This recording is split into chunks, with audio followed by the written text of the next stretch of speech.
substance use education is not, like, the stigma around it is a whole lot in Nigeria. It's kind of like the bad people are used. Yep. You know, it's not something you want to talk about, or you don't want to associate with people that use. They're like the bad kids. Something like APC isn't back home, like where you could just like walk into to get information, to know what next to do, what to say. Like, we had none of that. I had to be the one to educate my parents about it, even though like they still had the stigma. Like, it was still kind of like, what did this girl need that we did not give her? Like, why?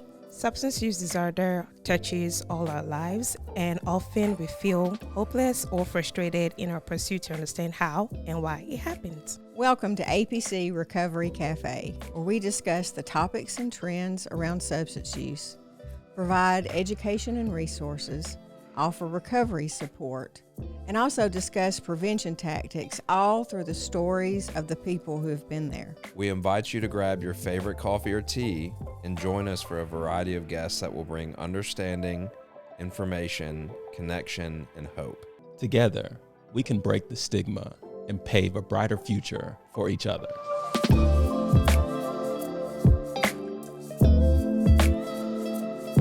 Hey folks, welcome into this edition of the APC Recovery Cafe. My name is Art Wimberly. I'm one of your co-hosts today, a person grateful to be in long-term recovery and a volunteer at the Addiction Prevention Coalition. And today also in the studio, we have my wife, Carrie. Carrie? Hello. Good morning. You want to introduce our guest for today? I do.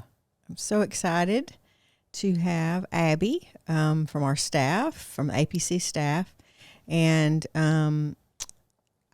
before Abby came on, I actually practiced trying to say her name, her full name, for weeks.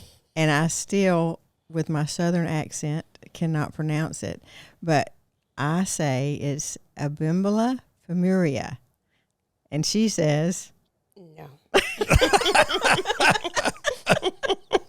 So tell me, so say it correctly. Abi Famurewa. See, And that's why you call her Abby. and that, and she has so graciously told us that we can call her Abby. So she's affectionately Abby Yes. to all of us. So glad you joined us today. Glad to be here. Here at the Recovery Cafe, we always like to start our time together by asking our guests what they're drinking today. So, Abby, can you tell us a little bit about this drink that you have? So this is a cafe vanilla frappuccino, and it is so good. I mean, the one thing I love about it is the whipped cream. It makes it, it's, to me, like, I don't really take a lot of coffee because I don't like bitter drinks, but this has coffee in it and it's also sweet. So that does it for me. Raven introduced me to the iced coffee. I had never had it, and so I go and get an iced coffee from time to time now. They are delicious. Yeah, they are. It's great. And Abby came to us by way of Texas A&M. That's right. Right, where she got her master's degree. Is that right? And that was in epidemiology. But you weren't from Texas, right? So tell us where you're from.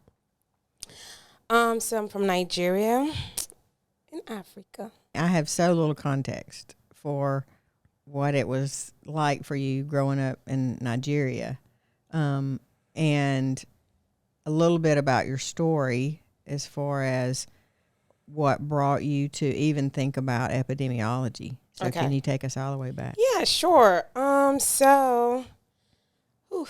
I grew up in a city, I think it's the largest city in Nigeria. It's called Ibadan. And, I was in boarding school pretty much all my life. I went to boarding school, I would say elementary school, middle school, high school. So what does that mean? You were living at I was the school. living at the school, literally. Wow. And, the reason was because where we were living then, they didn't have, like, a lot of good schools around. And we'll get to school late in the morning, and then by the time we're getting back home, it'll be pretty late. And my mom was like, we have to do something about it. And the school we're going to then had a boarding school for us. And so, she put us in there. Was Me that and my hard? sister. Thinking back, it wasn't for me because I mean, we still got to see them like every 2 weeks. They could come visit, and I mean, kids, you're with your friends, and so I guess it was even more fun, so to Yes. say, for Yep. us. Being with people our age and doing activities together, even after school, was pretty fun for me. Yeah. But I mean, growing up now, I guess like I missed up like a lot of childhood, like experiences, like being at home and Yes. doing things. But then, I did not feel like I missed out on anything. And what did your parents do? What were they? So my mom and my dad are both business people. So my dad has restaurants, and he sells cars as well. Then my mom sells clothes, so Okay. she has like a clothing store. And so because my parents didn't go to university, they're high school graduate, and so they were really particular about us getting like the best education we can, and that was the reason why they did not mind, putting me and my sister. Then it was 3 of us, but myself and my elder sister had to go to boarding school Okay. to be like in a good school literally. So there's 3 children. no or 5. 5 children. But that when I was going into boarding school, we're just 3. Okay, gotcha. Yeah. Okay. Then, and we were the only two that actually went to boarding school for elementary and middle school. But then there were just no good schools around where we're leaving then, so Okay. we had to go there. Okay. And then I always wanted to be a doctor. I don't know, a surgeon growing up. And so when I applied to college, I didn't get into medical school, but I got into physiology, which is kind of like, it's a basic medical science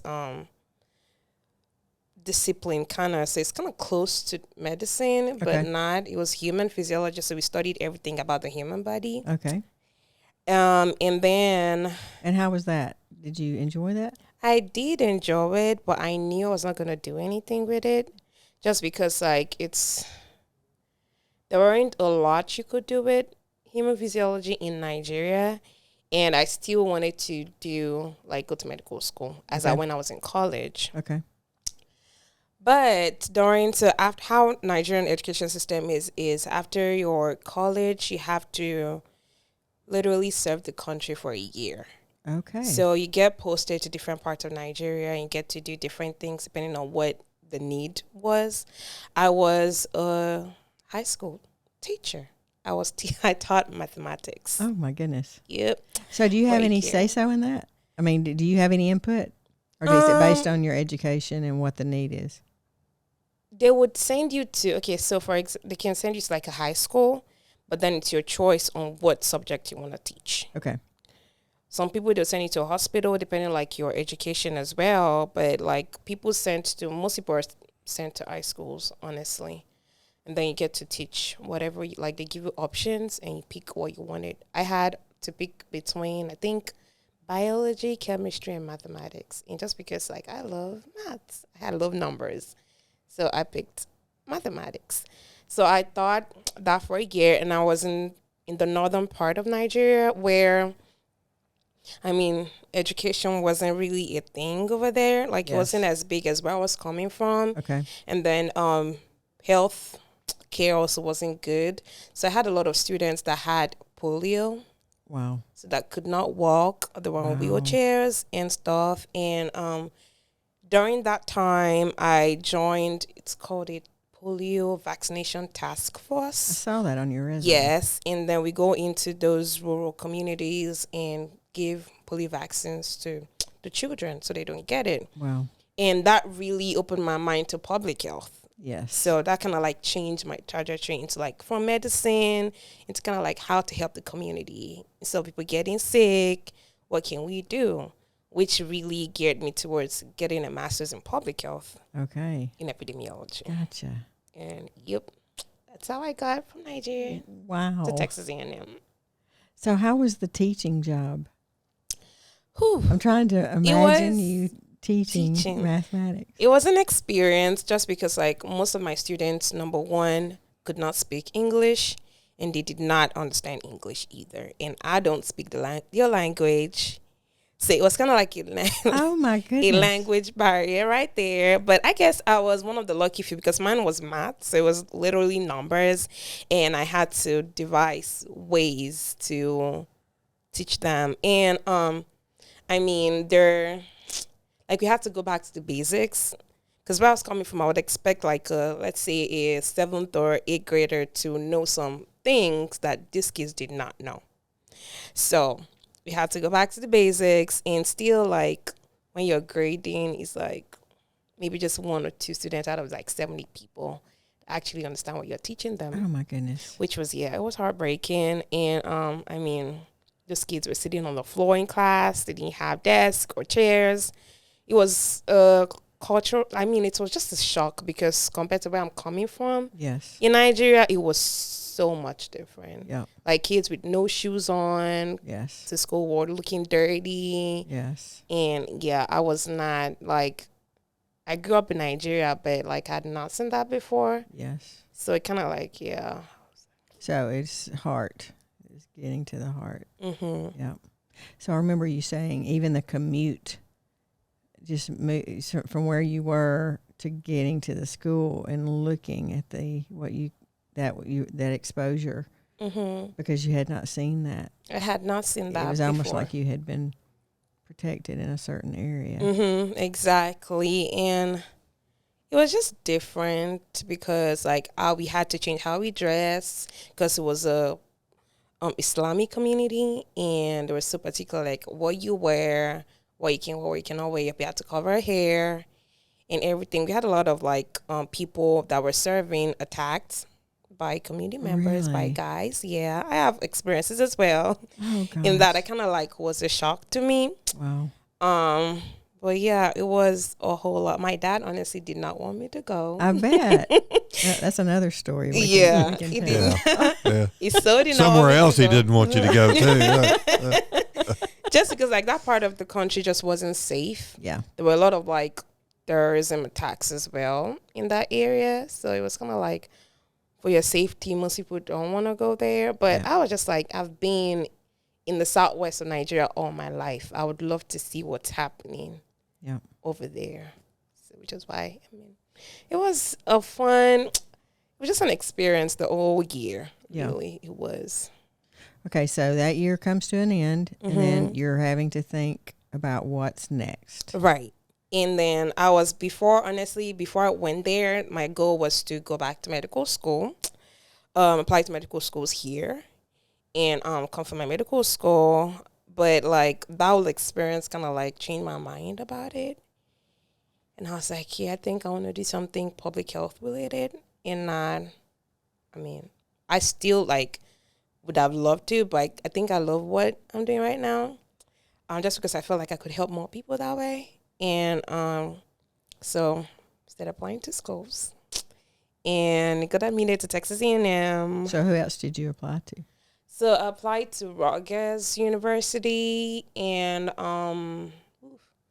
one other university I cannot remember the name of right now. Yeah. And I got admitted to Rutgers and A&M, but I think A&M came first. The admission letter got to me first. So I accepted that, and also because we knew people in Texas compared to New Jersey. I was cold.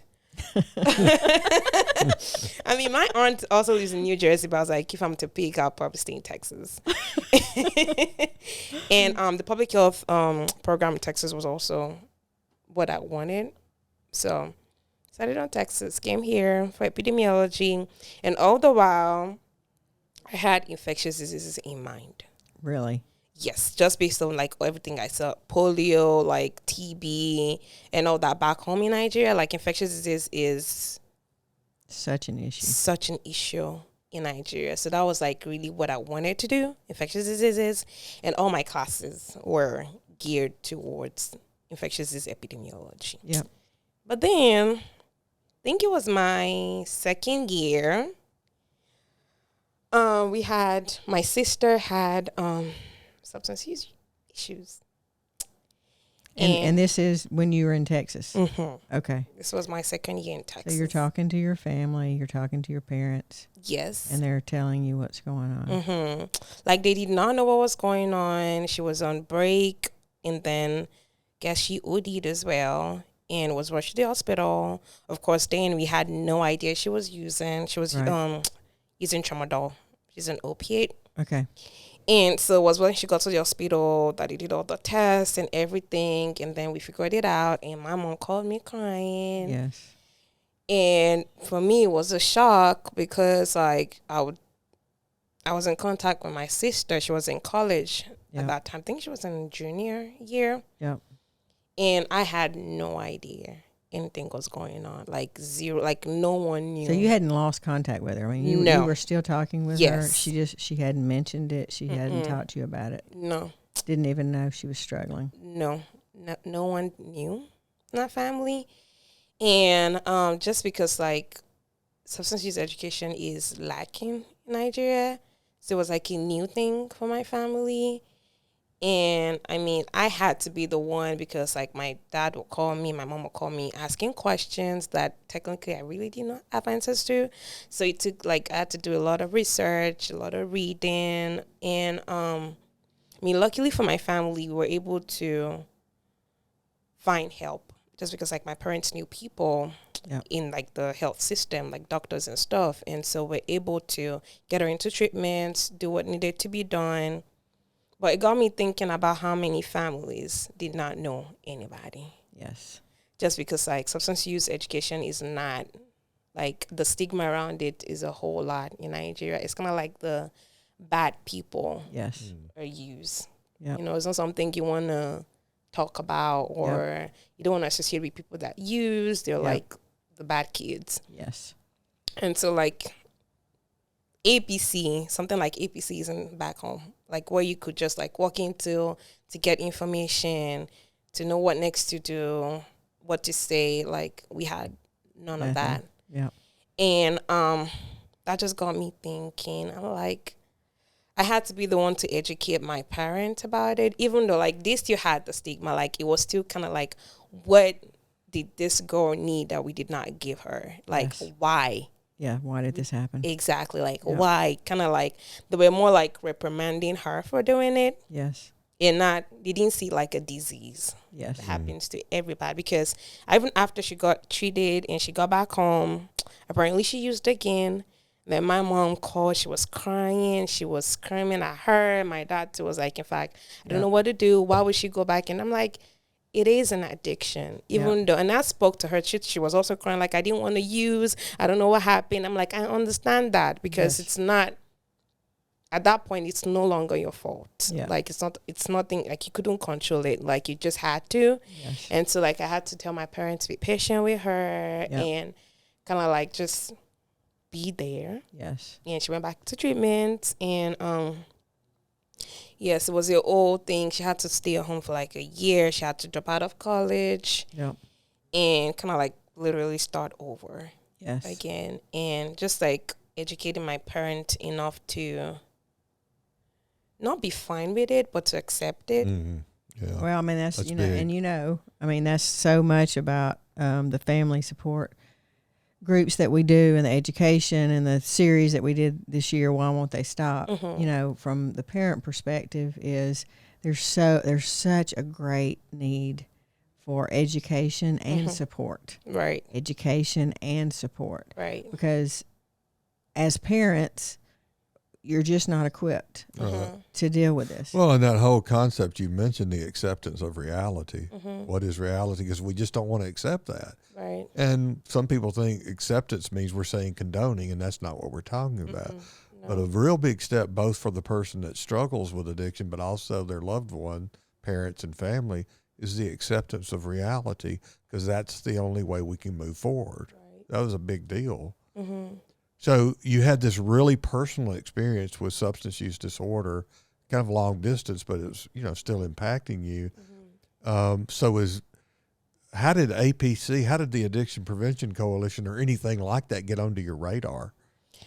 All right. So of course, like I said, during that whole episode, I had to read a lot about substance use and how it works and everything like that. And so, and mind you, still at that point, it was still infectious disease on my mind. Like I was still like, yeah, that's what I want to do. Because wasn't that a time when you had just started working? The pandemic had started, and so COVID was, and you were doing Working. research in that, right? Yes. Okay. Yes. Okay. So when I graduated, I was doing I had a contract job with the health department for like the COVID response team, the COVID-19 response team, and that was what I was doing in Texas. Yes. And of course, I enjoyed what I was doing. I felt like I was, helping and everything like that. But then, like I said, it was a contract job, so I needed to have like a full-time permanent job. And so I was, just on Indeed looking for a job. And then I saw shout out to Indeed. Yeah. And then I saw APCs, and I was just reading up on it, and I'm like, it just took me back to everything my family experienced, honestly. And I'm like, wow, I think this is what I need to apply for. Like, honestly, before that, I'd applied to a ton of other jobs, infectious disease, epidemiology related. APC was like the only one outside that I applied to. Because I was like, I mean, if I cannot directly help back home, I can help even where I am. And also, the knowledge I gained from the job would also help me communicate, in communicating with my family. Because, I mean, although my sister's, thankfully, she hasn't had any other episode and she's fine now and all that, but, the stigma is still there. There's still sometimes that it'll come up. My mom will say something about it, or my dad will say something about it. So I wanted to be equipped enough to have those conversations in my family, even with my sister as well. Because throughout that process, even till date, I make sure to still call her, kind of encourage her, you can do it, you're starting over again. But I mean, just being able to do that. Yeah. And also the mental health piece that APC also does kind of helps me, my language has changed. Wow. And also educating them to change their language as well. So Abby, tell us about, obviously you've shared about the connection with even having to do the 1 year service. It was math because you kind of like math, so figures. And then as an epidemiologist and public health, you've kind of figured out part of your way to give back and serve is the most people you can affect is through that type of work. Right. So how does that connect in with what you do with APC? So at APC, I do mainly program evaluation. So we have a 5-year SAMHSA grant that is around preventing substance use in Birmingham City and also increasing capacity for prevention work in Birmingham City. And a lot of those programs, we have to evaluate them to make sure, number one, they meet the numbers we're required to meet, and also if they're actually making an impact in doing what we want them to do. And if we need to make changes along the way, we know what changes need to be made. And so I did a lot with data, so surveys, data analysis, reporting that data back to APC and also back to SAMHSA.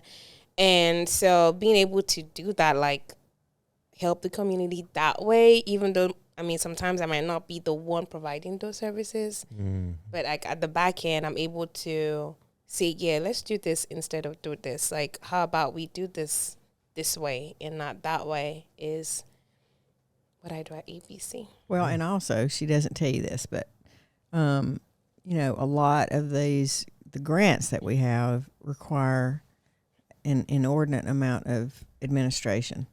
And Abby has taken on the task, which is almost unbearable at times, of keeping up with all of the invoices and mapping them to the different grants so that we can make sure everything is being handled correctly. That is tedious work, but it's so important. Yeah, I know you've shared a lot about how her ability to pick up those things that's not specific to her job, but yet she can pick them up and serve y'all well as a team by grasping all that. And it's almost like that actually kind of is exciting to you or appeals to you, Yeah, whereas you'd have to put a gun to my head to think about something. Yeah. Also, she's a mental health first aid trainer, and has gotten to do many of those. And now people will call the office and say, "Is Abby available to do this mental?" So people are asking for her specifically. So talk about that a little bit. How has that been? So honestly, when I got the email from Raven, I mean, I think it was like my second month on the job. And then email from Raven saying, "Oh, would you be interested in being a youth mental health first aid instructor?" And I'm like, in my head, I was like, no, absolutely no way. Because that gets you away from facts and figures into people, right? And it puts me in front of people to actually like train, and I'll be training adults. And that was like scary to me. I was like, but then I'm like, I mean, I love a challenge. So I'm like, yeah, I'll do it.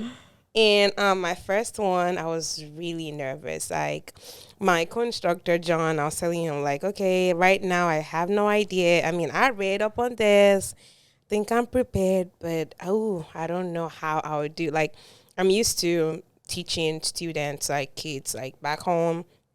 I was also a TA in grad school as well, but not like, because to me, I felt like the people I was training know more than I do, the adults. And so that was scary for me. But my first one, I mean, I just started talking, and John was like, "You were not nervous at all. I mean, it was fine." And I'm like, "Yeah, I don't know what happened. Sometimes I don't even remember what I said, but it was really something out of my comfort zone. But I really liked it, and that's one of the reasons why I like working at APC as well, because I get to do things that normally I would not opt to do. And that kind of like gives room for growth. Yeah. Because like a lot of things that I could not, or I would not see myself doing before APC, that working for a nonprofit, you just have to do, like budget management. I love numbers, but not like figuring out what goes in what and how to do all that. And I also like how Carrie would just be like, "Yeah, we need to do this. Abby, can you figure this out?" And I love when I get to figure things out. And she is so good at it. And it's these tedious things that drive me crazy. So I would spend so much time, and then I figured out Abby really likes these things. So it's all of these things. Abby, look at this email. And I don't know what they're asking for and how we would possibly get it. Would you look at, oh, yes. Like, yes. So good. Well, it's interesting because the story you told us, the very personal story you told us of the struggle within the family back home, part of that whole equation was you were using your analytical side, but then the mental health picture you even talked about, learning about it and then educating your family, right? Yes. It's almost like, it sounds to me like God created you to be an analyst. Right. But then has drawn you into the personal side of the story. Does that make sense? Yes, Yeah. it does. Interesting. It does make sense. And also being like the mental health first aid instructors also helped me a lot, because like every time I study to train people, I'm also learning new things, just based on like conversations I have with the people there. And also like reading up on mental health and how you talk to people, what you say, even how you just stand or sit when you're talking to people, it makes a difference. And that was something I did not know before. And so teaching and training people on that also made me like self-aware, and I'm able to kind of like change my own language, my own posture as well. And now every time I have conversations with my friend that are also epidemiologists, but one is a research person and the other is like an infection prevention person in the hospital. And every time we're talking about it, and I don't know what conversation we're having recently on abortion and whatnot, and all of a sudden I start talking about mental health, and I'm like, yeah, Abby's not the mental health advocate, and I'm like, well, that's what I do. So like being able to educate people and them saying, oh yeah, I didn't see it from that perspective. Yeah, I didn't know. Like, even though we're all doing the same, like we all studied the same thing, but being able to add value or educate people in that line is really impactful to me as well. And also knowing that one way or the other, I can also help back home. Just because this field is not as known, or it's not sometimes even non-existent to some parts of Nigeria. So I'm this is something I know maybe when I have enough experience and I figure out exactly what I want to do, I can also give back to my community back home. Yeah. Wow. That's amazing. So does that mean that you, I don't know if you've made your mind up about this, but do you see one day going back home, or don't know? Now, OPS, I just want to see this podcast. So the goal is to not go back home anytime soon. Have you told your family? Yes, they know. My dad. They'll find out on the podcast. I mean, my dad knows. When I went home for my sister's wedding, it was am I coming back? I'm like, no. It was what if there's a job that'll offer you? So I'm like, no, not right now. Just because I feel like I'm just building my career, and this place, the US, has room to get enough experience. Even if eventually you decide to go back home, you're going back home with something to offer, you know, something to give back. You're not just going back home and starting from scratch. And so that's why, I don't know what the future holds for me. The goal is to stay here as long as I can. And I mean, I can help back home and not be physically back home. Folks, thanks for joining us again for this edition of APC Recovery Cafe, and we'll see you next month.